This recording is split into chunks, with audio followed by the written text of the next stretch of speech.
So, good afternoon, ma'am. My report for today is Philippine Family Code. So, Family Code of the Philippines. The Family Code of the Philippines, or Executive Order number 209, was enacted into law of the President Corazon C. Aquino on July 6, 1987. So, pinagtibay ito ni President Corazon C. Aquino noong July 6, 1987. So, it was intended to supplant Book 1 of the Civil Code of the Philippines concerning the persons and family relationship. So, Family Code is all about sa mga pamilya o ganun, or sa pagbuo ng pamilya, or paano pahalagahan ang pamilya. So, may iba't iba pong laman ang Article 209 natin, which is the Family Code. Nandiyan yung mga marriage, legal separation. So, the next one is magpo-focus tayo sa Title 5, which is the Family, or the Family Code. So, specifically, Articles 149 up to 162 defines what family is. So, ano nga ba ang pamilya? So, what family relations include and procedures regarding the family home? So, ano nga ba yung mga dapat at hindi dapat gawin sa pagbuo ng pamilya?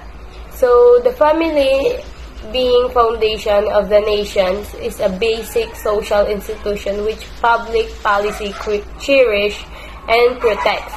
Consequently, family relations are governed by the law and non-custom practice or agreement destructive of the family shall be recognized of a given effect. So, in Article 149, so dito pinagtibay yung pagbuo ng pamilya and yung mga basic social institution. So, the next one is the family relations include those what? So, ano nga ba yun? So, family relations is between husband and wife. So, di ba, hindi naman pwedeng bata lang, hindi naman mabubuo ang pamilya kung walang mag-asawa or husband and wife. So, number 2 is between parents and children. Sabi nga, hindi matatawag na pamilya kung walang anak. So, between parents and children. And number 3 is among brothers and sisters. So, hindi naman pwedeng sa pagbuo ng pamilya is meron siyang family planning, ganon. So, dito sa atin is 3 less than 3 na ang nakapatupad ngayon sa pagkakaroon ng anak. So, among brothers and sisters, whether of the full or half-blooded.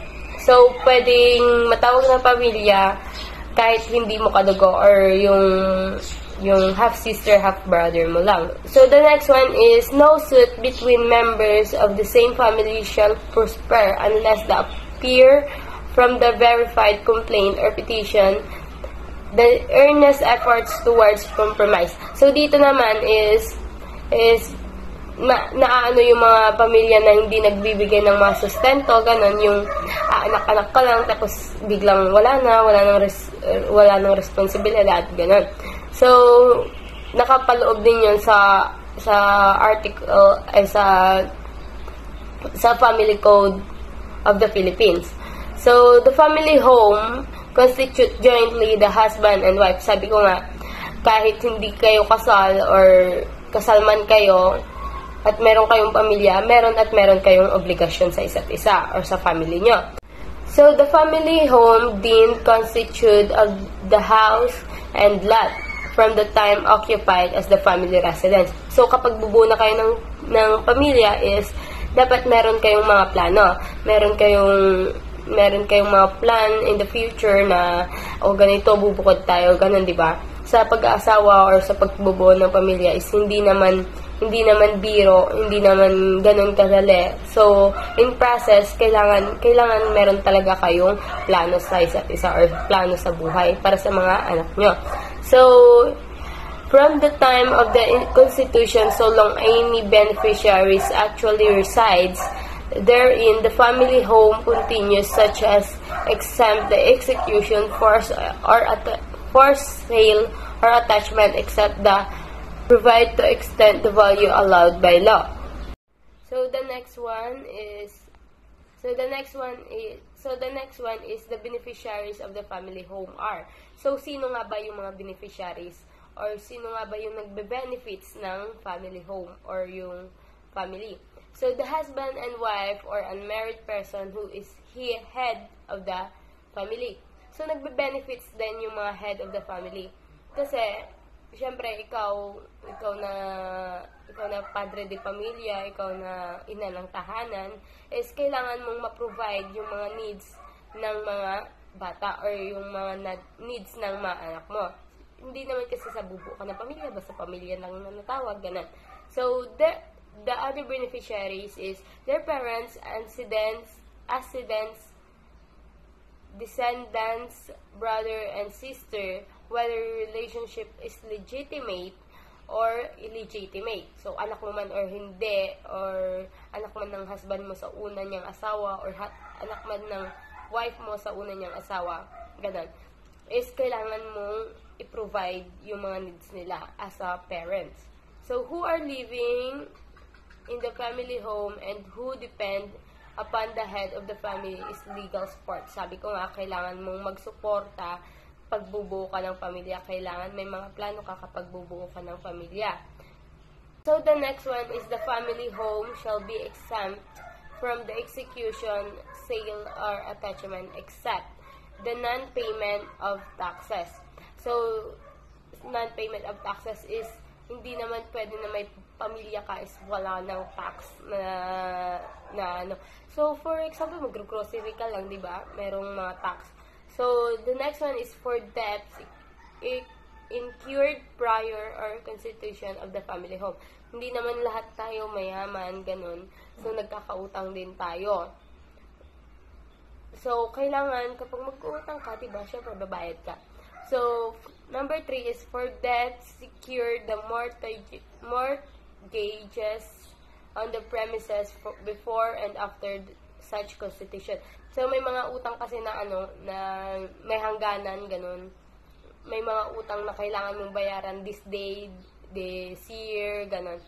So, number 4 is for debts due to laborers, mechanics, architects, builders, material men, and other who have rendered service and furnished materials of construction of the building. So, sa pagbuo ng sa bahay, ganun.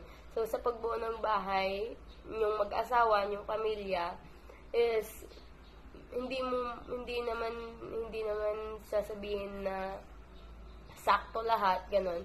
Magkakaroon ka pa rin ng utang, ganun, 'di ba? Sa mga laborers mo, ganun.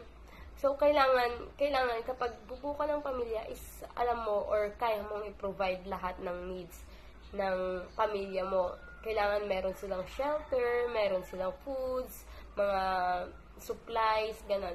Hindi naman sa pagbuo ng pamilya is okay, ganito, ama mo ako, ina mo ako, is done na. So, sa Family Code of the Philippines, kaya nga madaming population dito sa Pilipinas is hindi nila nami-maintain or hindi sila sumusunod sa article na sinabi sa Philippine Code of the Philippines.